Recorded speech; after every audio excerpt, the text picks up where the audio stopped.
The Afghanistan sun beat down mercilessly on the Kandahar province valley as Captain Brett Holloway wiped the sweat from his brow. It was September 2011, and his company of 387 Marines had been tasked with what command called a routine sweep of the Zari district. Nothing about Afghanistan was ever routine. Before we jump back in, tell us where you're tuning in from, and if this story touches you, make sure you're subscribed because tomorrow I've saved something extra special for you. Staff Sergeant Maya Reeves adjusted her rifle scope from her Overwatch position on the ridgeline 3 kilometers north. At 28 years old, she was one of only a handful of female snipers attached to Marine infantry units, a pilot program that many in the Corps still viewed with skepticism. Her spotter, Corporal James Brennan, lay beside her in the dust, scanning the valley floor through his spotting scope.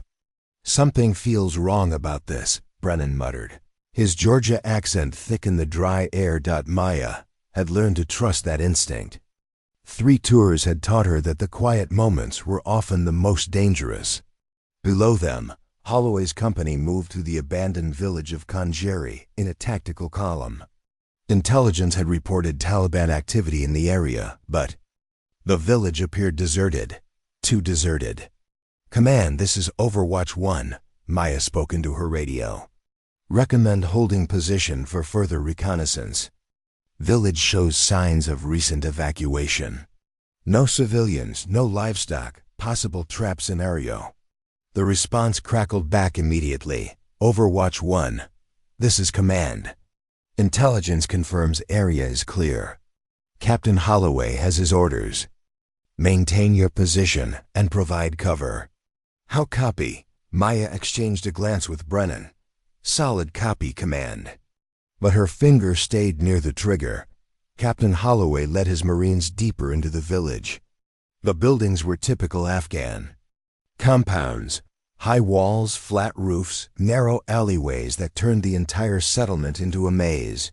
First platoon swept left, second platoon moved right, and third platoon held the center.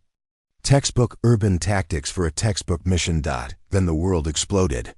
The first RPG streaked from a rooftop and slammed into a Humvee, flipping the armored vehicle like a toy. Machine gun fire erupted from every direction simultaneously. Windows that had appeared empty suddenly blazed with muzzle flashes. The Marines hit the ground, returning fire, but they were caught in a killing zone that had been prepared with surgical precision. Ambush. All units were taking heavy fire from multiple positions. Holloway's voice burst across the radio net, barely audible over the chaos of battle. From her perch, Maya's world narrowed to the scope in front of her eyes. She could see Taliban fighters pouring from hidden positions, their tactical coordination far beyond the usual insurgent rabble. This wasn't a random ambush. This was a planned annihilation. "I count at least 200 hostiles," Brennan called out, his voice tight. "They've got the Marines in a perfect crossfire. RPGs, PKM machine guns, and Jesus, Maya, they've got mortars setting up on the North Ridge." Maya's mind raced through the tactical picture. The Marines below were pinned in the village center, with no cover. The Taliban held the high ground on 3 sides. The only route out was a narrow pass to the south, but it was already being cut off by enemy reinforcements. The Marines were surrounded. "Command, this is Overwatch 1. Friendly forces are trapped in a prepared ambush. Enemy strength approximately 200 plus. They need immediate air support and QRF.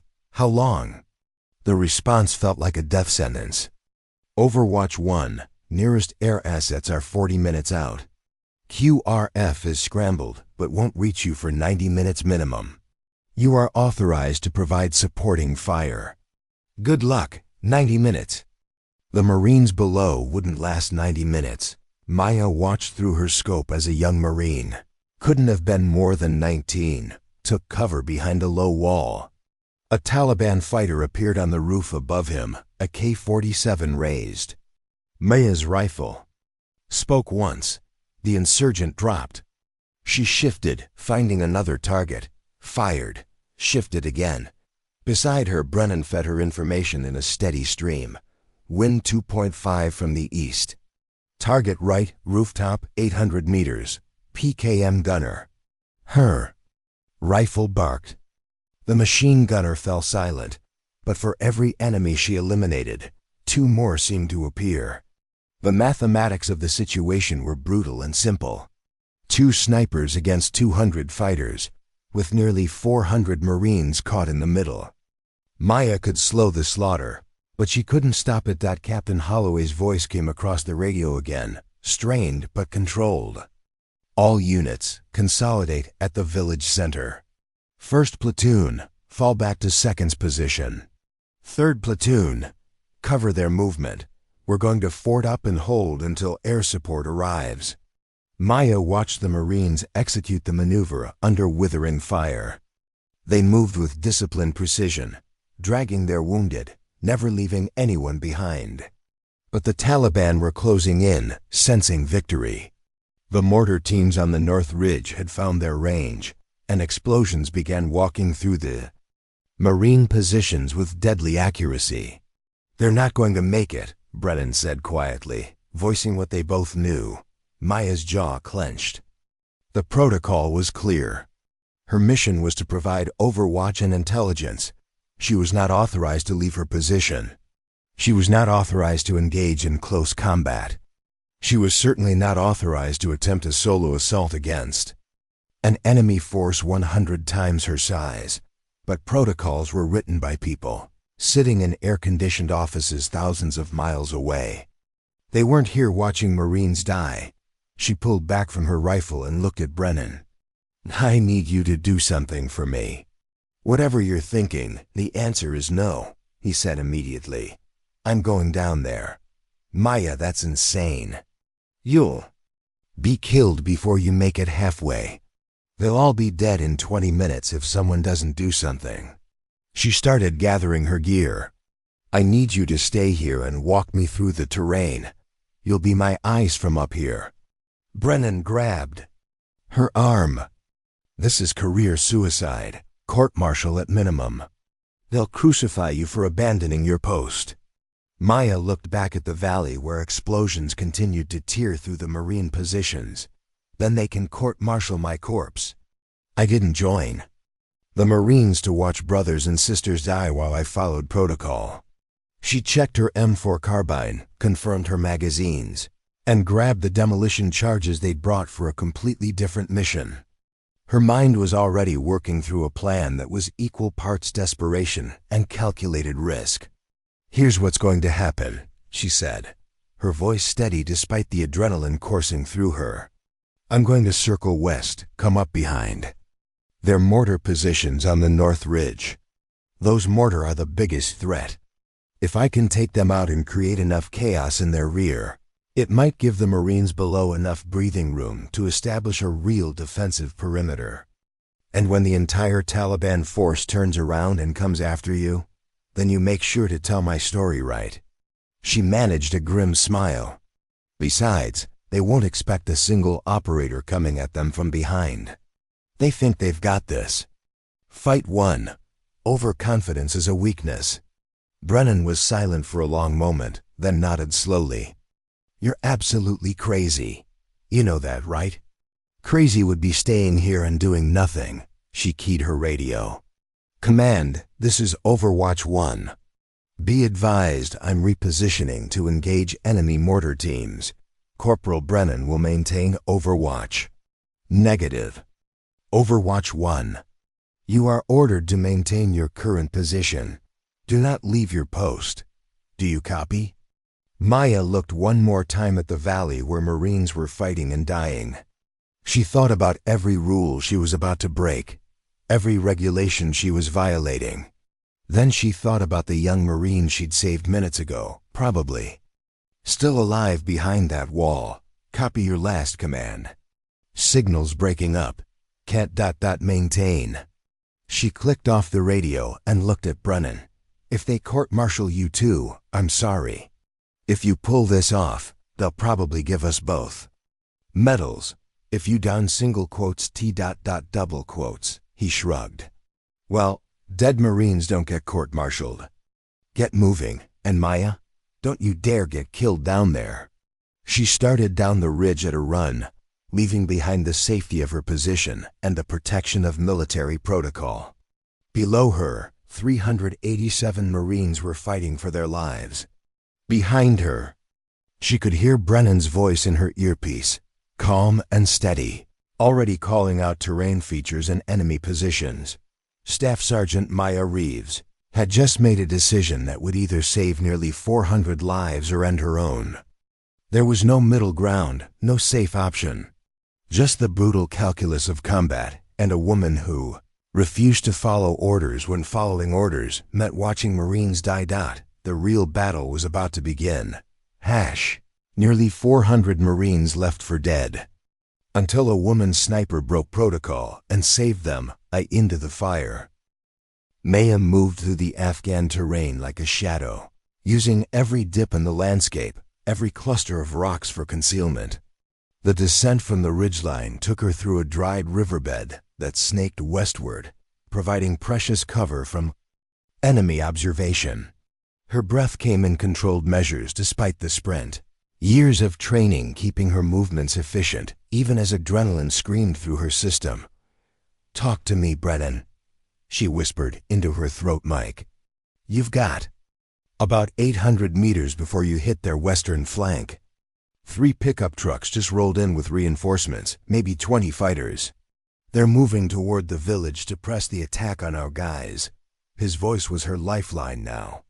"The mortar crews dug in on that north ridge, just like we spotted.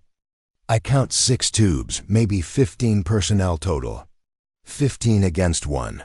Maya had faced worse odds. Actually, no she hadn't. But there was no time for doubt. The sounds of battle intensified as she moved closer. The distinctive crack of M4 rifles mixed with the heavier reports of AK-47s. RPG explosions thundered across the valley, each one potentially ending American lives. Through gaps in the terrain, she caught glimpses of the village smoke rising. From multiple points, tracer rounds cutting through the dust-choked air. "Holloway's pulling everyone into the village center compound," Brennan updated. "Smart move, but they're taking casualties. Medical supplies are running low." Still no word on those air assets. Maya gritted her teeth and pushed faster. The dried riverbed curved north, bringing her parallel to the enemy's western position. She slowed, moving with deliberate care now.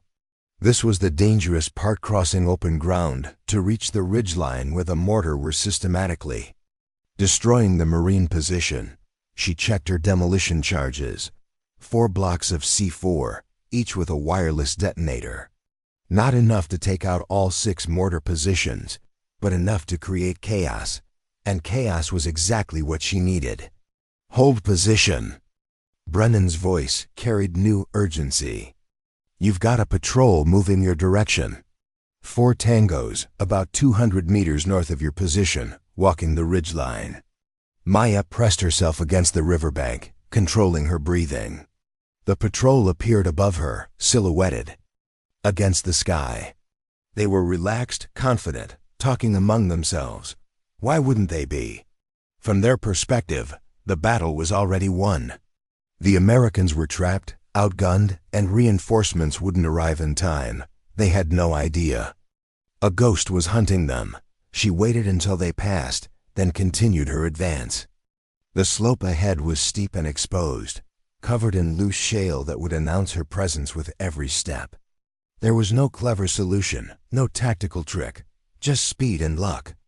"Now or never," she muttered, and broke from cover. Her boots churned up the slope, small stones cascading behind her. 30 meters.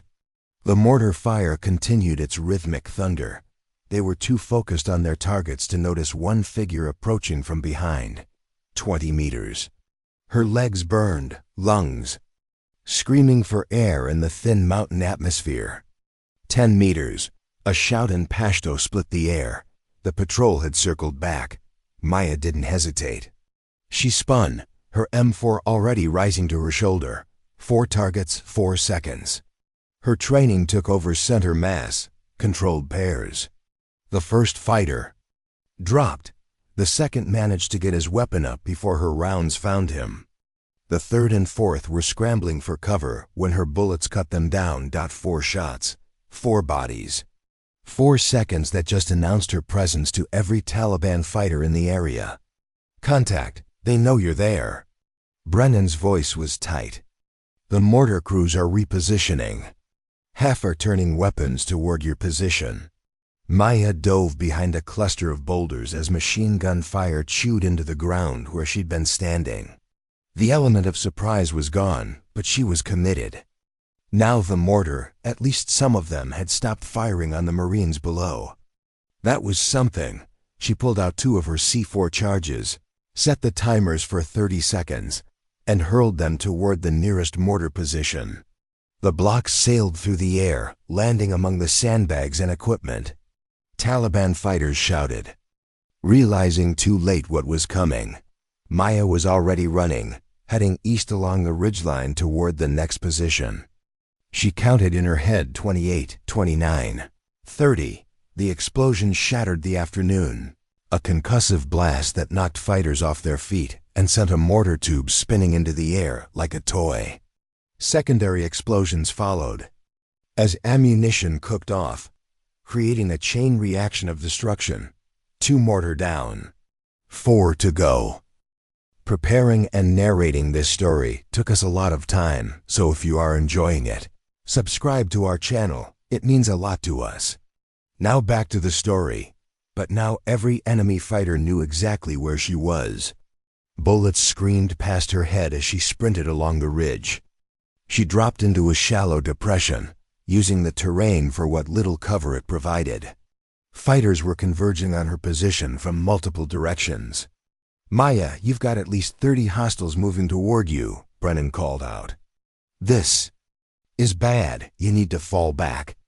Can't fall back, she gasped, slamming a fresh magazine into her rifle. They'll just reset the mortar and finish the job on our guys.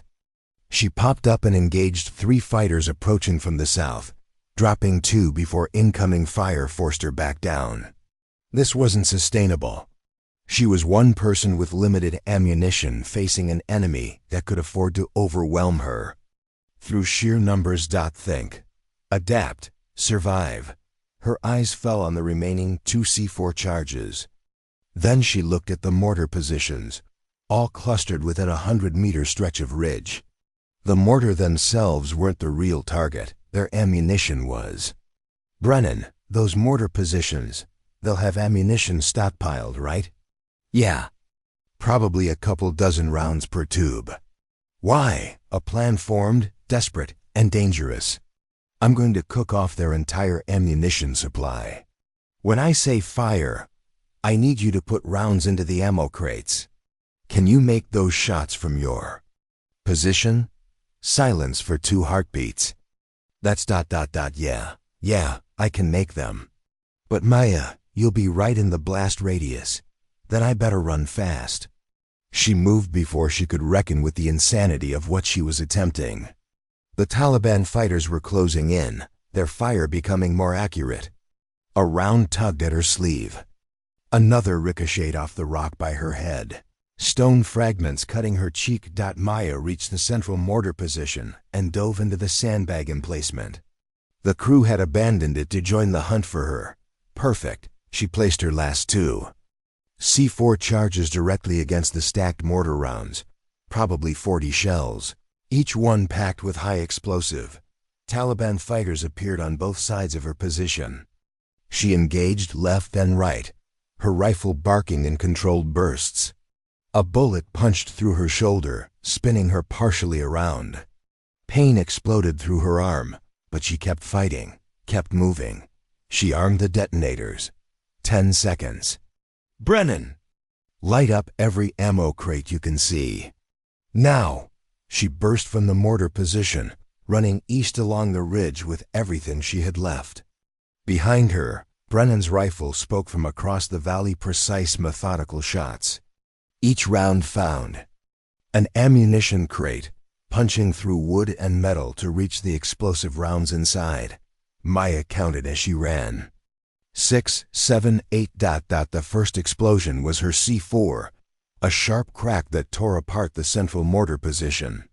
Then the ammunition began to cook off, a cascading chain reaction as mortar rounds detonated in rapid succession.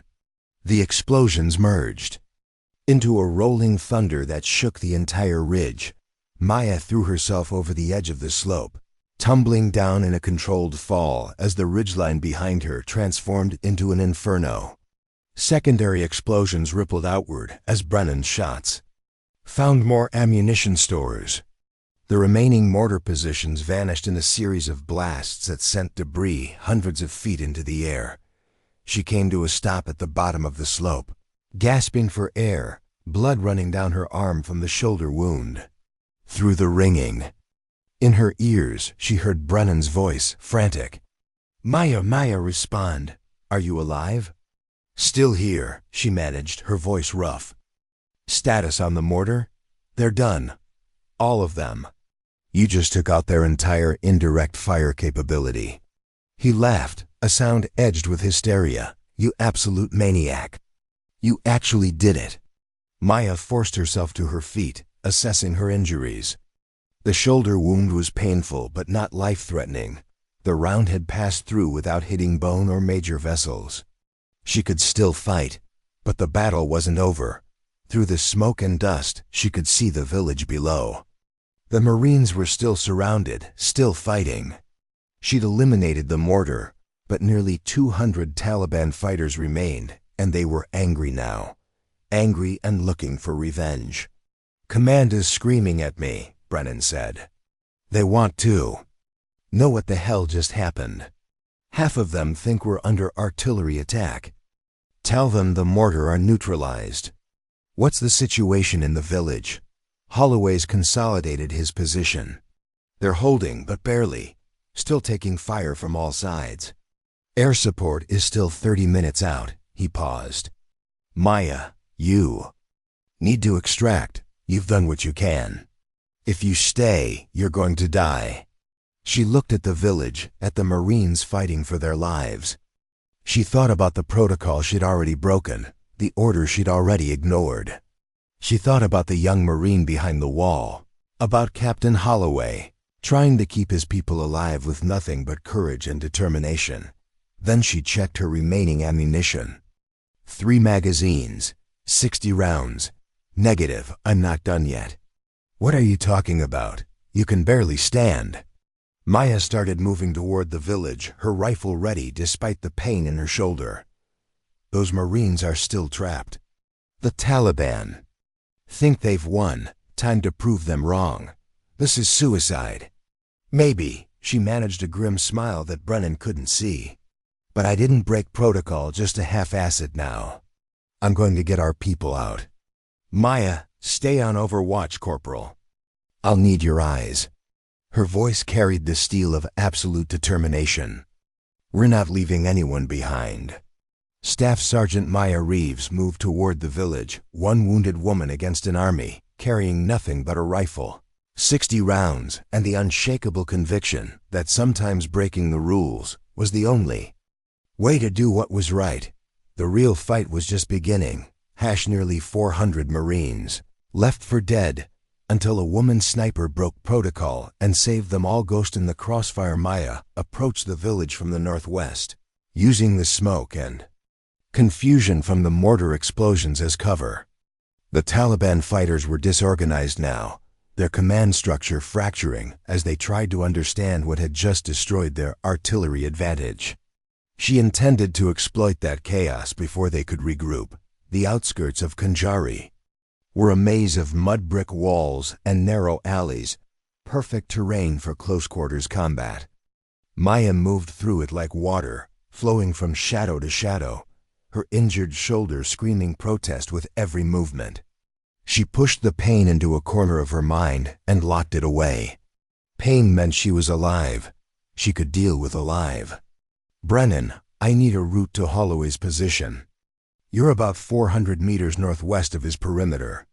Best approach is through the Eastern Alley network, less enemy concentration there. But Maya, you've got roving patrols everywhere. One count at least 15 separate groups searching. The village. Searching for survivors or searching for me? Both, probably. They know someone hit their mortar.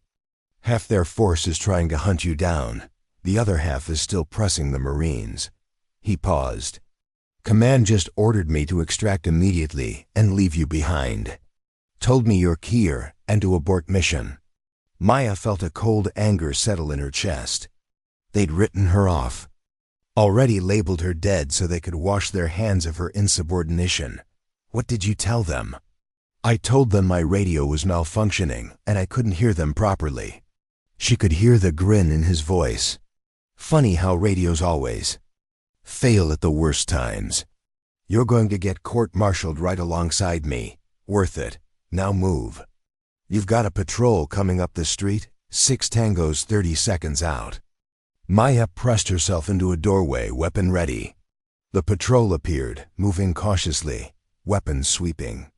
They were hunting mode now, aware that death could come from anywhere. She let the first 3 pass, then stepped out behind them. 6 targets, 6 rounds. The suppressed cracks of her M4 were swallowed by the ambient noise of battle. All 6 fighters dropped before any could return fire or raise an alarm. Maya moved past their bodies without pause, already tracking toward the next objective. Clean work, Brennan acknowledged. Adjust left at the next junction. You've got more hostiles ahead, but there's a gap in their line. She followed his guidance, trusting his eye from the high ground. The village was a warren of confusion, Taliban fighters calling out to each other, trying to coordinate, while Marines in the center compound returned fire whenever targets presented themselves. The whole place was a pressure cooker of violence. Waiting to explode. An RPG team appeared around a corner, 2 men carrying the launcher toward the Marine position. Maya dropped them both with headshots, then grabbed the RPG before it could clatter to the ground. She slung it over her good shoulder, might need it later. Maya, you just passed into visual range of the Marine perimeter. Don't get shot by friendlies. She keyed her radio to the Marine Company frequency. Warhorse 6, this is Overwatch 1. I'm approaching your position from the northwest, approximately 100 meters out. Friendlies, don't shoot the crazy woman with the RPG. Captain Holloway's voice came back immediately, tight with stress and confusion. Overwatch 1. Command reports you as Kia. Please authenticate. Authentication is, I'm the sniper who was supposed to stay on the ridge and watch you all die. Instead, I blew up their mortar, and now I'm coming to help you break out of this kill box. That good enough? A pause then. Roger that. We've got you on visual. Jesus Christ, Staff Sergeant, you look like hell. Still prettier than you, Captain. Prepare to move on my signal. Move where? We're surrounded by 200 hostiles with no air support and no QRF for another hour. We move, we die. Maya reached the edge of the Marine perimeter, slipping through. A gap in the wall into the compound where Holloway had consolidated his force. The scene was grim. Wounded Marines lay in the center courtyard, corpsmen working frantically to keep them alive. Every able-bodied Marine was at a firing position, ammunition running low, faces drawn with exhaustion and fear. Captain Holloway met her at the entrance, and his eyes widened at the blood soaking her shoulder. You need a corpsman, later, right? Now I need you to listen. She pulled him to cover as bullets cracked overhead. The Taliban think they've got you pinned. They're confident, which makes them predictable. They've got heavy concentrations on the north and east sides, lighter on the south. That's your exit. We tried the south. They've got machine gun nests covering the approach. They did. They don't anymore. She hefted the RPG. I'm going to create a diversion on the eastern side. Make them think you're breaking out that direction. When they shift forces to counter, you punch through to the south with everything you've got. Holloway stared at her like she'd grown a second head. That's suicide. You'll be alone on the eastern side, with the entire enemy force coming down on you. Not alone. Brennan's got Overwatch. And I don't plan on staying there long enough for them to kill me. She checked the RPG, familiarizing herself with the weapon. I'll create enough chaos to give you a 10-minute window. Maybe 15 if I'm lucky. You get your Marines out, and you don't look back. Staff Sergeant, that's an order, Captain. She met his eyes, and something in her gaze made him step back. I broke protocol to get here. I'm not letting it be for nothing. Get your people home. Before he could argue further, she turned to the Marines at the eastern wall. Young faces, scared but determined. One of them, a lance corporal with dirt-smeared cheeks and wide eyes, recognized her. "You're the sniper," he said, voice cracking. "You're the one who took out the mortar." "That's right. And now I need you to make them think we're all coming through this wall." She pointed to 3 Marines. You, and you. When I blow that building across the street, you light up everything on the eastern side. Make noise, throw grenades, make them believe the entire company is pushing that direction. Can you do that?" They nodded, gripping their weapons tighter. Maya climbed to the rooftop, ignoring the protests from her shoulder.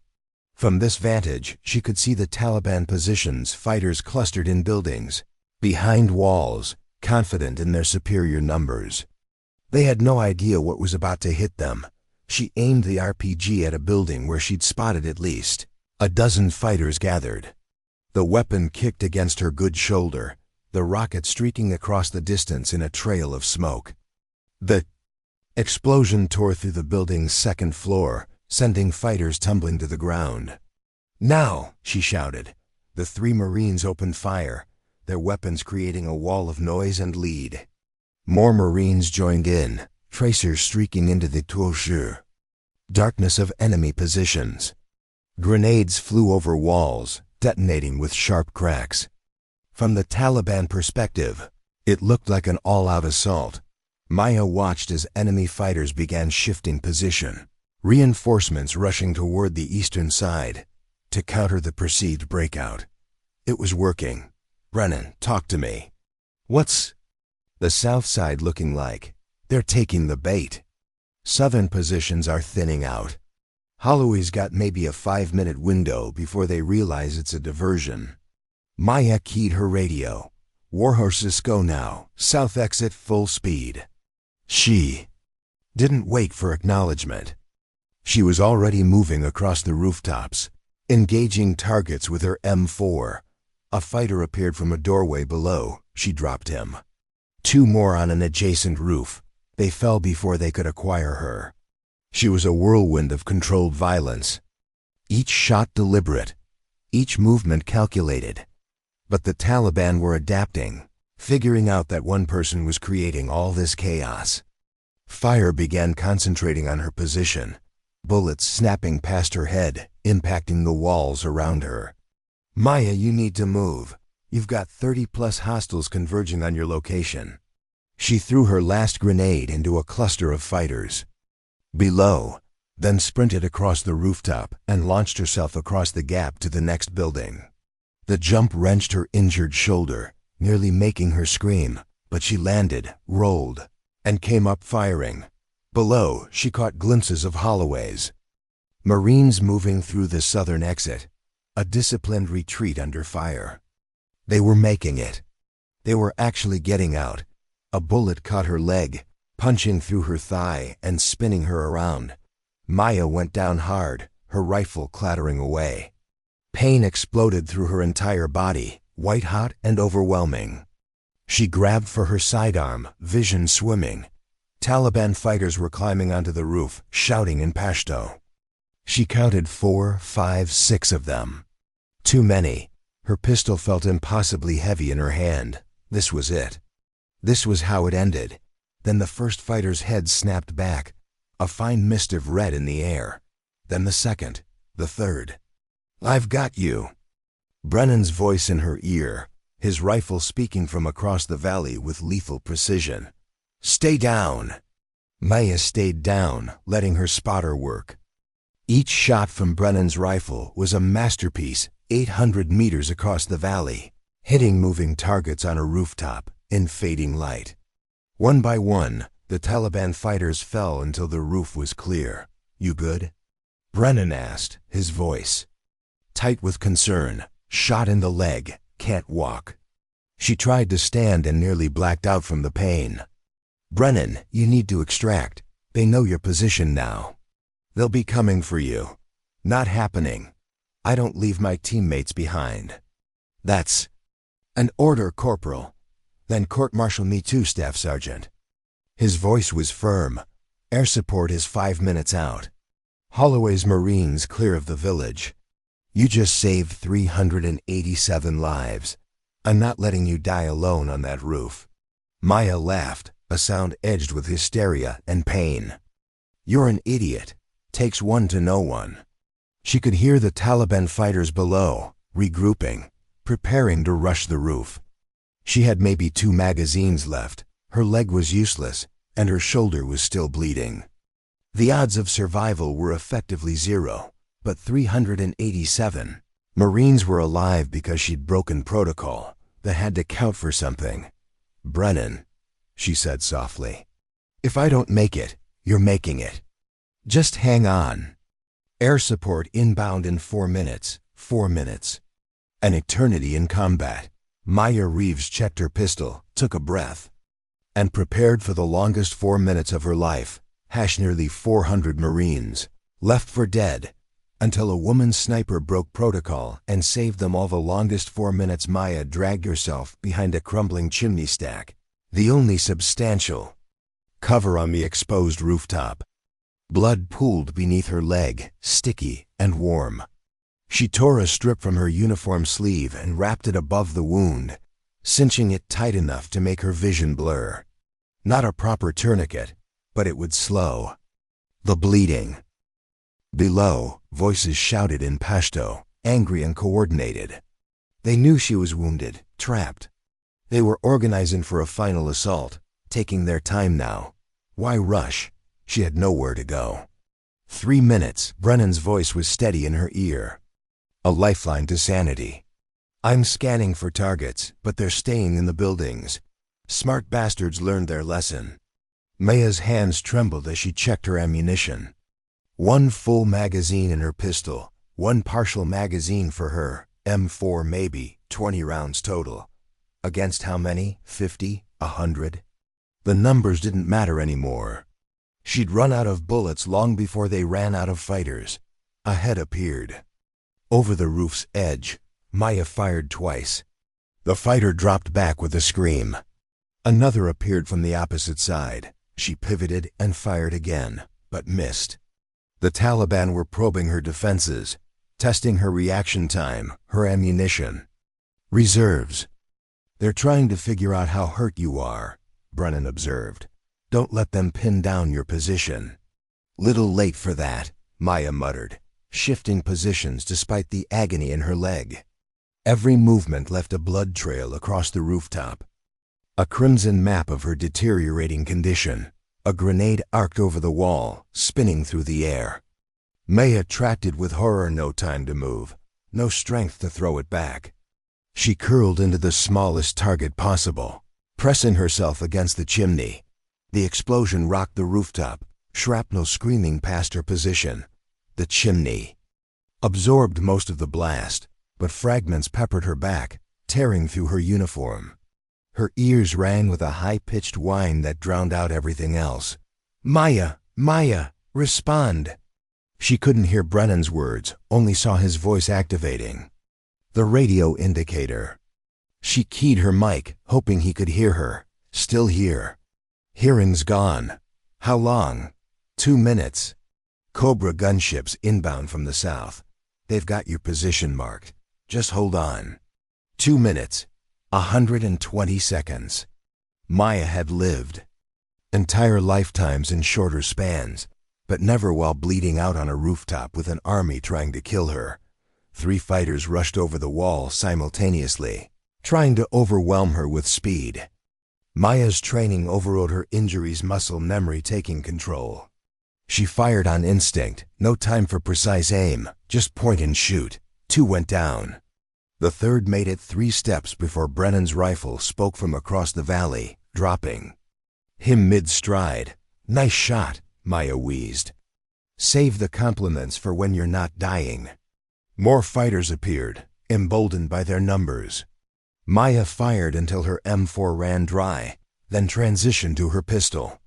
Each shot took effort now, her arms feeling like lead weights. A fighter made it within 10 feet before her bullet found him. Too close. They were getting too close. Her pistol locked back empty.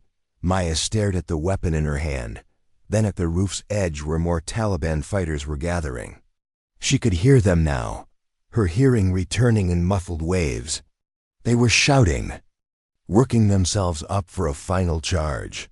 She had no ammunition, no grenades, nothing but a combat knife and diminishing consciousness. 1 minute, Brennan said, his voice cracking. "Maya, 1 minute. You can do this." She pulled her knife from its sheath. The blade felt solid in her grip, familiar.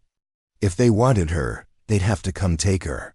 She wasn't going quietly. The Taliban fighters charged as one, a wave of bodies pouring over the roof's edge from 3 sides. Maya counted 8, 10, 12 of them. She braced herself against the chimney, knife ready, preparing to sell her life as expensively as possible. Then the sky split open with the roar of turbine engines. 2 H-1W Cobra gunships materialized over the village like avenging angels, their cannons already spinning up. The lead pilot's voice crackled over the radio net, calm and professional despite the chaos. "Overwatch 1. This is Dealer 2-1. We've got you marked. Danger close fire mission. Keep your head down." Maya dropped flat as the Cobras opened fire. The 20mm cannons were apocalyptic, each round the size of a soda can, hundreds of them screaming downward at 50 rounds per second. The rooftop around her became a killing field, Taliban fighters disintegrating under the onslaught, buildings collapsing into rubble, the entire eastern side of the village transforming into a moonscape of destruction. The noise was beyond comprehension, beyond description. Maya pressed herself into the roof, feeling the impacts through the structure beneath her, wondering if the entire building would collapse. Dust and debris rained down, filling her lungs, choking her. Then as suddenly as it began, the firing stopped. The silence was somehow louder than the cannons had been. "Overwatch 1. Targets neutralized. We're coming around for extract. Pop smoke if you're able." Maya tried to move and found she couldn't. Her leg was useless. Her shoulder was on fire, and her back felt like someone had used it as a pincushion. She fumbled for a smoke grenade with numb fingers, pulled the pin, and tossed it weakly onto the rooftop. Purple smoke began billowing into the sky. "Good smoke," the pilot confirmed. "Stand by for extract. We're bringing a Huey for medical evac." "Brennan," Maya managed, her voice barely a whisper.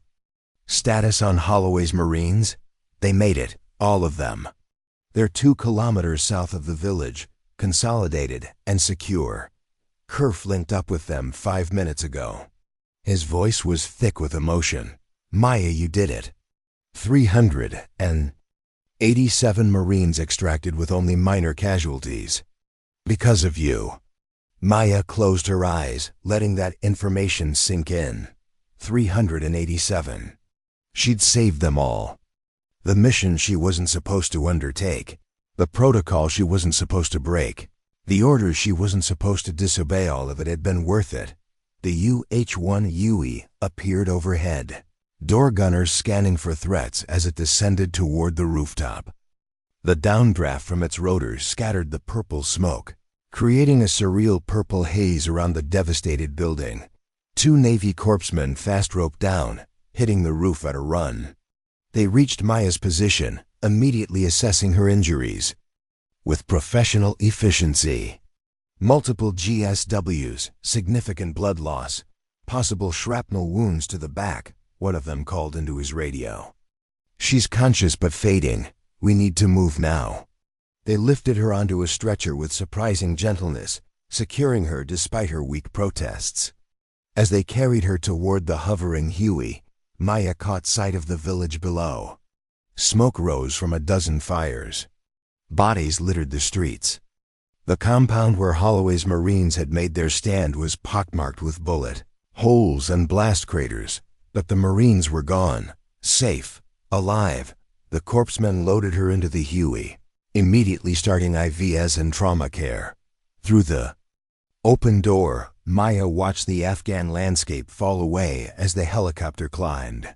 The Cobras flanked them, protective escorts, ensuring no one would threaten the medevac. "Ma'am, stay with us," the corpsman urged, noting her dilating pupils. "We're 5 minutes from the fob. You're going to make it." Maya wanted to tell him she knew that. She wanted to explain that she wasn't afraid anymore, that she'd already made peace with death on that rooftop. She wanted to ask about Brennan, about whether he'd made it safely off the ridge, but darkness was creeping in from the edges of her vision, warm and inviting. Her body had been running on adrenaline and willpower for too long. Now that the mission was complete, it was demanding payment for all the abuse she'd inflicted on it. The last thing she heard, before unconsciousness claimed her, was the co-pilot's voice over the radio, talking to base. Inbound with one critical patient, Staff Sergeant Maya Reeves, the Marine who saved Warhorse Company. Get your best surgeons ready. This one's a hero. Maya Reeves smiled as the darkness took her. Hero or not, she'd done what she'd set out to do. She'd brought them home. When Maya opened her eyes again, she was staring at a white ceiling she didn't recognize. The steady beep of medical monitors provided a rhythmic soundtrack to her confusion. She tried to sit up and immediately regretted it. Pain flared through multiple parts of her body simultaneously. "Easy there, Staff Sergeant. You're not going anywhere for a while." She turned her head slowly, carefully, to find a Navy doctor standing beside her bed. He was older, probably in his 50s, with kind eyes and surgeon's hands. "Where am I?" "Landstuhl. Regional Medical Center, Germany. You've been unconscious for 3 days." He checked her chart, nodding with satisfaction. "You gave us quite a scare. 2 gunshot wounds, shrapnel in your back, severe blood loss, and exhaustion so profound we weren't sure you'd wake up. But you did. Marines are tough. The others, my spotter Brennan?" "Captain Holloway's company." The doctor smiled. "All alive. And well. Corporal Brennan extracted safely and is being processed for disciplinary action, though rumor has it that's more formality than actual punishment. Warhorse Company suffered 19 wounded, 0 killed, thanks to your actions." He paused. "You saved 387 lives, Staff Sergeant. The Corps hasn't seen heroism like that since Fallujah." Maya absorbed this information. In silence. 3 days unconscious. 3 days while the world kept turning, while bureaucrats and generals decided her fate. "What happens now?" she asked quietly. "I disobeyed direct orders, abandoned my post, violated protocols." The doctor's smile widened. "Well, that's the interesting part. You have visitors, very important visitors. They've been waiting for you to wake up." He moved toward the door. "I'll give you a few minutes to prepare yourself."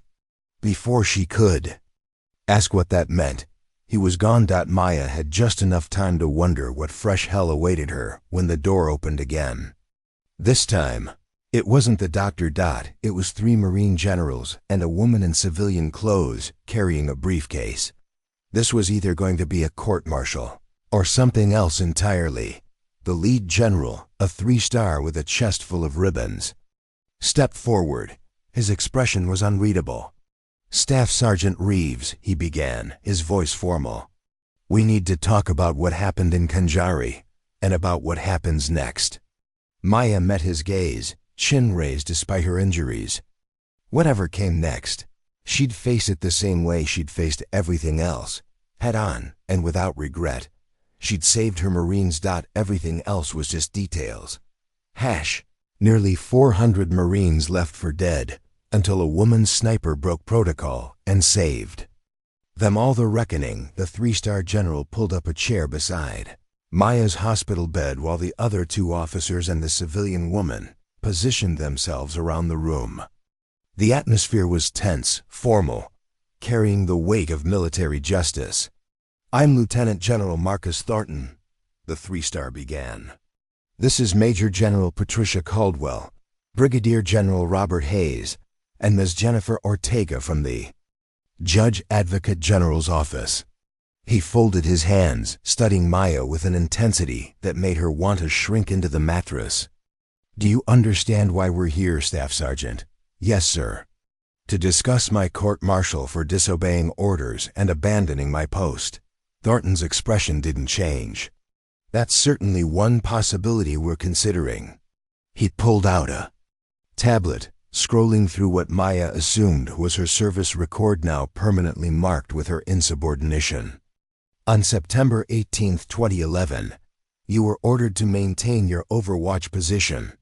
Instead, you left your post, engaged in unauthorized combat operations, and ignored multiple direct orders to stand down. Is that accurate?" "Yes, sir." "You also willfully destroyed enemy assets, conducted a solo assault against a numerically superior force, and orchestrated a tactical diversion without authorization from command, correct?" "Yes, sir." Major General Caldwell leaned forward, her voice sharp. "You put your spotter in an impossible position, forced him to choose between following orders and abandoning a fellow Marine. You made decisions far above your pay grade without consulting anyone in the chain of command. You acted completely alone." Maya met her gaze steadily. "With respect, ma'am, I wasn't alone. I had 387 Marines depending on me to do something while command told me to watch them die." The room fell silent. Ms. Ortega made a note on her legal pad. General Thornton pulled up something else on his tablet. "Captain Brett Holloway submitted an after-action report. Would you like to know what it says?" "If you think it's relevant, sir." He writes, and I quote, "Staff Sergeant Reeves' actions were the sole reason my company survived. Without her intervention, we would have been annihilated. She single-handedly eliminated the enemy's indirect fire capability, created a tactical diversion that allowed our extraction, and held off an enemy force while wounded until air support arrived. She is the bravest Marine I have ever served with." Thornton looked up. "He's recommending you for the Navy Cross." Maya blinked, certain she'd misheard. "Sir, Corporal James Brennan filed a similar report, as did every officer in Warhorse Company." Thornton set down the tablet. "We've also reviewed the helmet cam footage from multiple Marines, the radio recordings, the Cobra pilot's gun camera footage. Do you know what picture all of that evidence paints?" "I imagine it shows me violating orders, sir." "It shows," Brigadier General Hayes interjected, his voice gravelly, "a Marine who saw her brothers and sisters in mortal danger and chose to act when every regulation told her not to. It shows tactical brilliance, selfless courage, and a complete disregard for her own survival in service of her fellow Marines." Maya didn't know what to say. This wasn't going the way she'd expected. Ms. Ortega spoke for the first time, her tone clinical and legal. "Staff Sergeant, from a purely regulatory standpoint, you violated multiple articles of the Uniform Code of Military Justice. Disobeying direct orders, abandoning your post, conducting unauthorized combat operations. Any one of these charges could result in a court-martial and dishonorable discharge." There it was, the hammer falling. "However," Ortega continued, "military law also recognizes something called necessity situations, where following orders would result in greater harm than breaking them. The question we're facing is whether your actions meet that threshold." General Thornton stood, pacing to the window. "Here's our dilemma, Staff Sergeant. If we court-martial you, we send a message that initiative and independent action are punishable offenses. Every junior leader in the Corps will learn that following orders matters more than saving lives. Is that the message we want to send? On the other hand, Major General Caldwell added, if we reward you, we risk encouraging every hotshot Marine to ignore their chain of command whenever they disagree with orders. Military discipline requires obedience. Where do we draw the line? Maya's head was spinning. Permission to speak freely, sir. Granted. I knew I was violating orders. I knew I could be court-martialed or worse. But I also knew that if I followed protocol, I'd be watching Marines die while having the skills and equipment to save them. She paused, gathering her thoughts. I joined the Corps to protect my fellow Marines, not to hide behind regulations. While they get slaughtered. If that's worth a court-martial, then so be it. I'd make the same choice again. The generals exchanged glances. Some unspoken communication passed between them. General Thornton returned to his chair. 3 days ago, the Commandant of the Marine Corps called me personally. He'd been briefed on the Khanjari incident. Do you know what he told me? No, sir. He said, find out if this staff sergeant is a dangerous maverick or the kind of Marine we need more of, so that's what we're here to determine. He leaned forward. Staff Sergeant Reeves, do you believe you're above following orders? No, sir. Do you believe you can ignore the chain of command whenever you disagree with decisions? No, sir. Then explain to me why you did exactly that. Maya took a breath, choosing her words carefully. Sir, orders exist to create structure and discipline. I respect that. But orders are created by human beings who don't have perfect information. That day, command thought the area was clear. They were wrong. They thought the Marines could hold until air support arrived. They were wrong about that too. She met Thornton's eyes. I had information they didn't have. I had a tactical position they couldn't see. And I had a choice. Follow orders and watch Marines die, or break orders and give them a chance. I chose my Marines, even knowing it could destroy. Your career? My career isn't worth 387 lives, sir. Silence filled the room again. Finally, General Hayes spoke, his voice softer now. How's your recovery coming, Staff Sergeant? The sudden shift in topic caught Maya off guard. The doctors say 6 months before I'm fully healed, maybe longer. Will you be able to return to sniper operations? They think so, yes, sir. Hayes nodded slowly. Good, because here's what's going to happen. The 3 of us and Ms. Ortega have spent the last 3 days reviewing every aspect of your actions.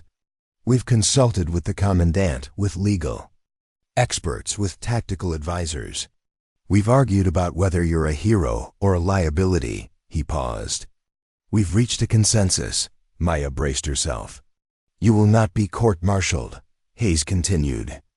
Instead, you'll receive a formal reprimand in your service record noting that you disobeyed direct orders.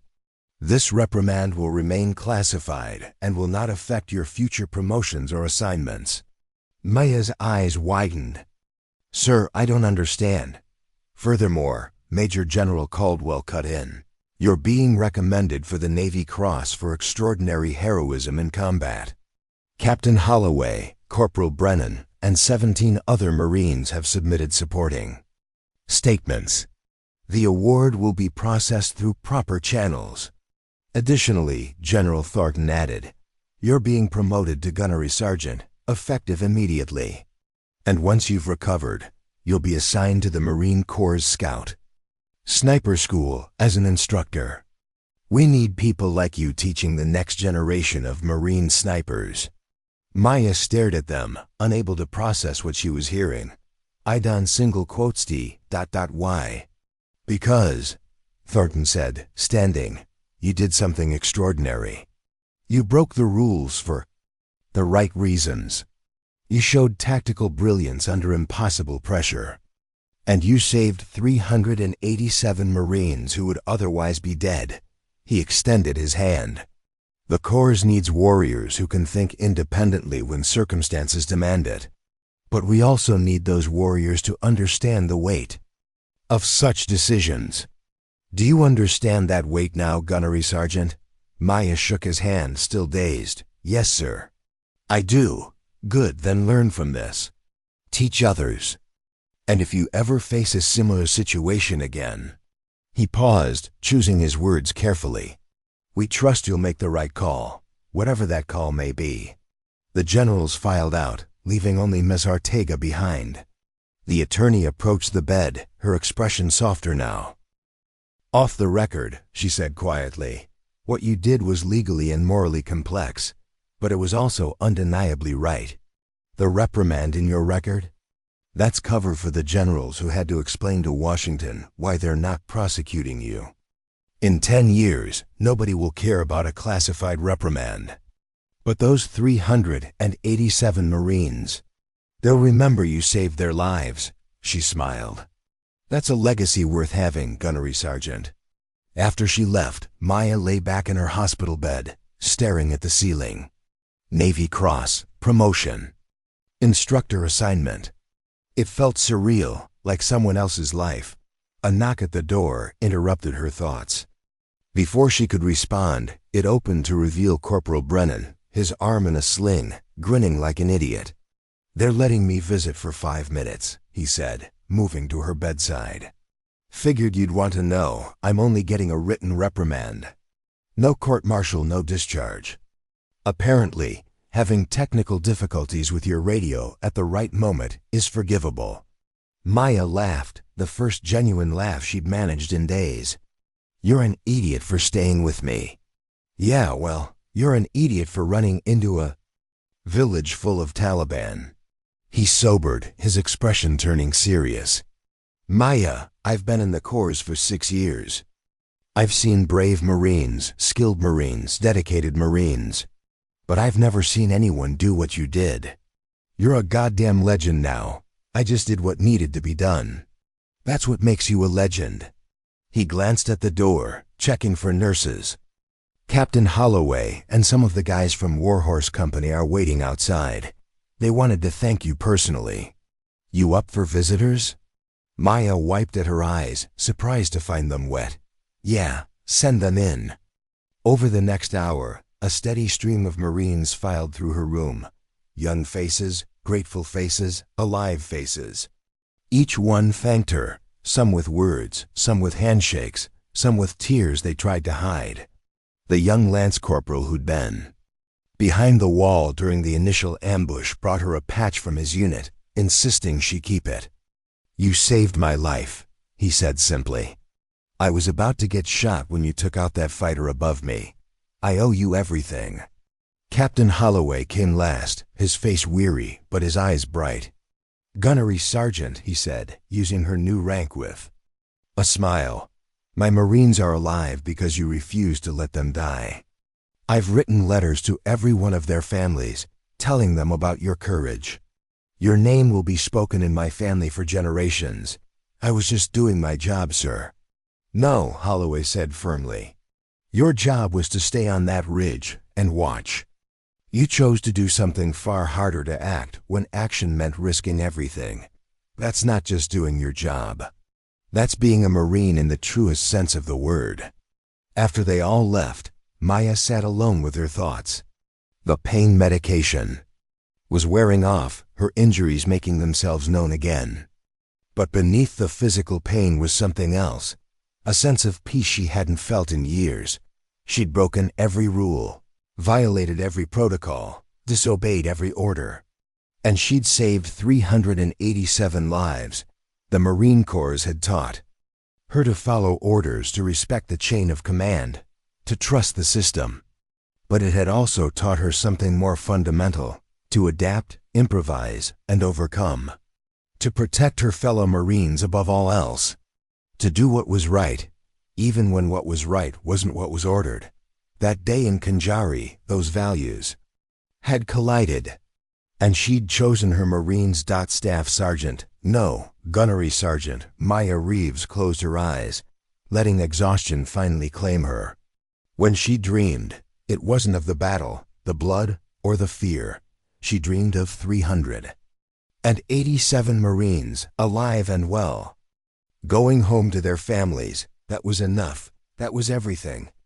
Nearly 400 Marines left for dead. Until a woman sniper broke protocol and saved them all 18 months later.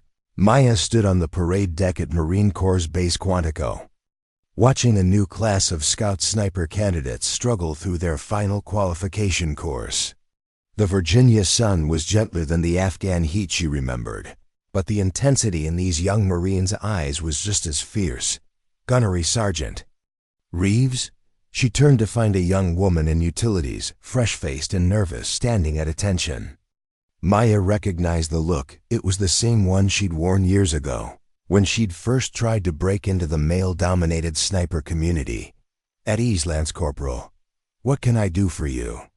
The woman relaxed slightly. Ma'am, I'm Emily Torres. I'm applying for the next sniper school class. My platoon commander said I should talk to you. Maya studied her for a moment. Why do you want to be a sniper, Torres? Because I want to make a difference, ma'am. I want to be like, she hesitated. I want to be like you. There it was. The weight of being an example, a symbol.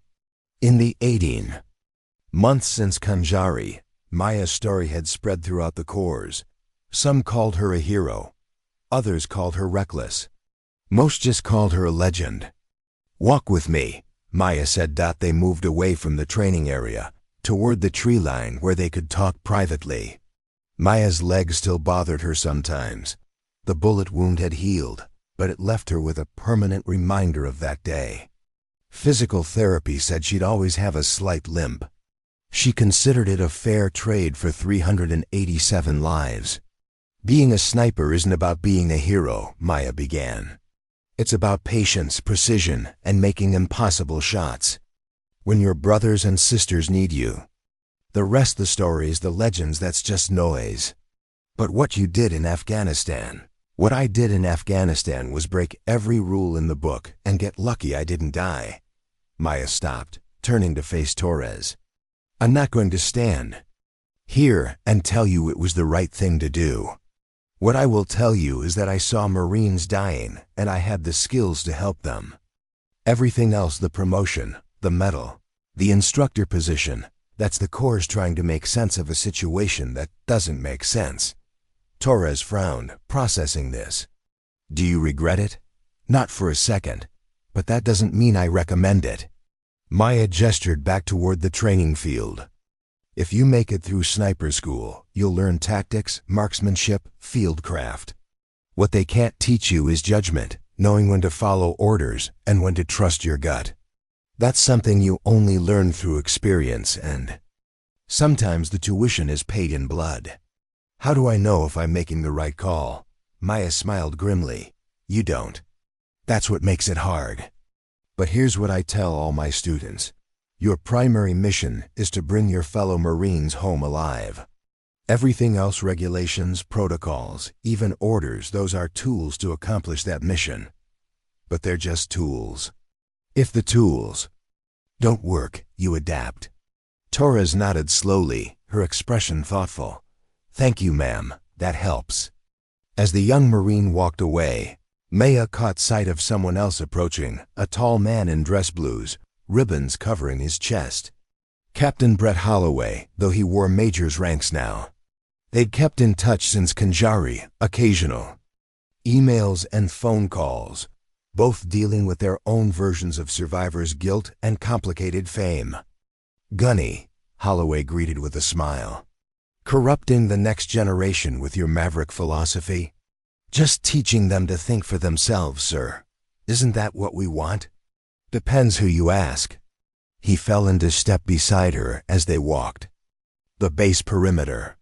I'm heading back to Afghanistan next month. 3rd deployment. Requested assignment. Maya glanced at him. Why go back? Same reason you became an instructor. Unfinished business. The need to make meaning out of what happened. He was quiet for a moment.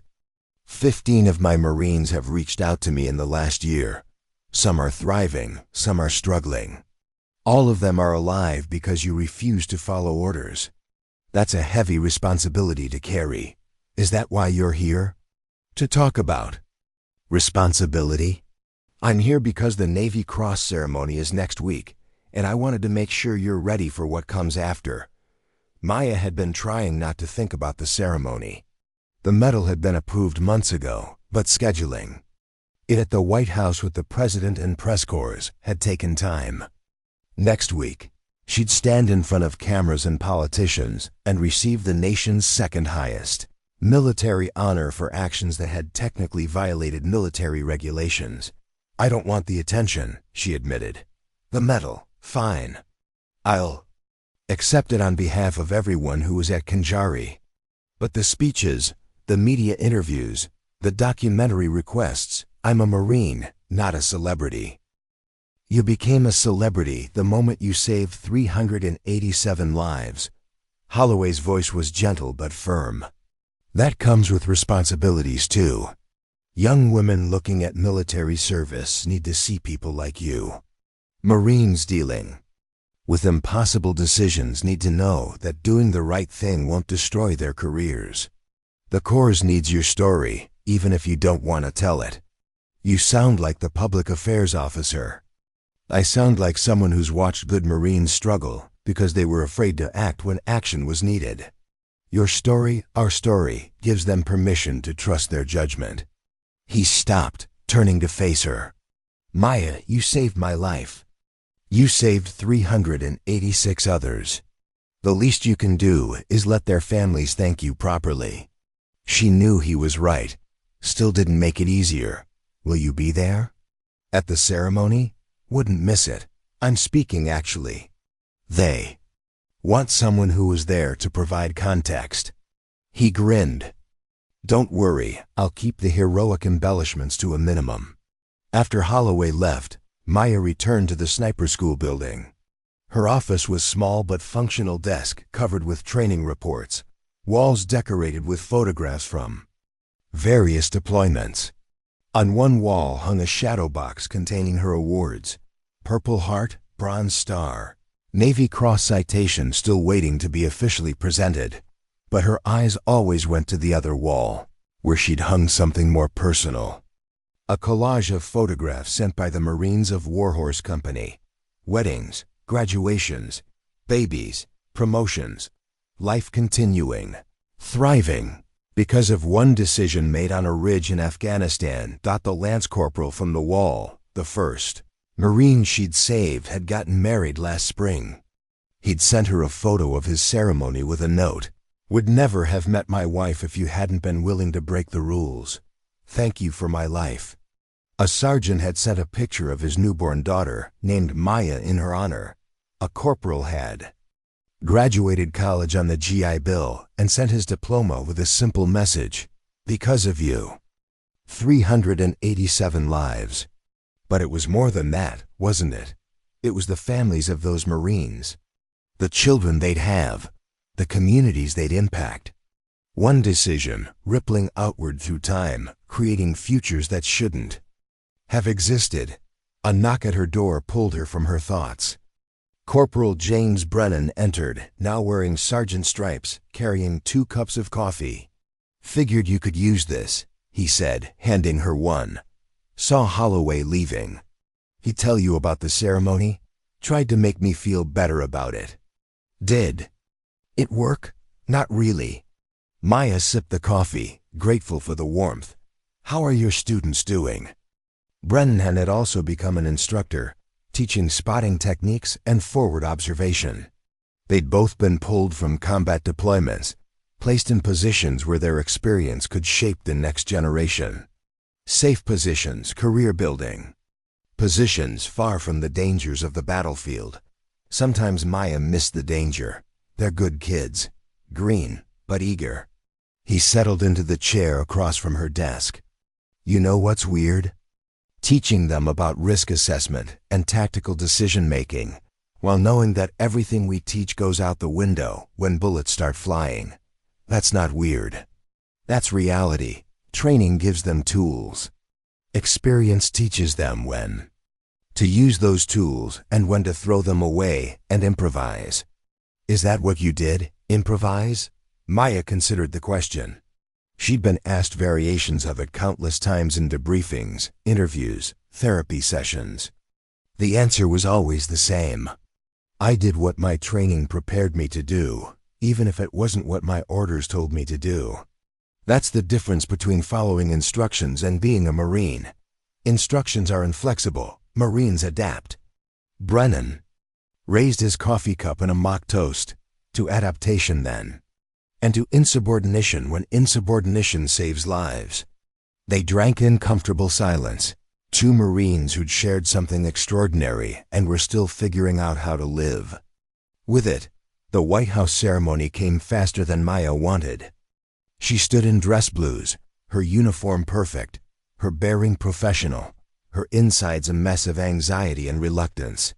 The East Room was packed with officials, press, and families of the Warhorse Company Marines. The president stood at the podium, reading from prepared remarks about valor and sacrifice. Maya barely heard the words.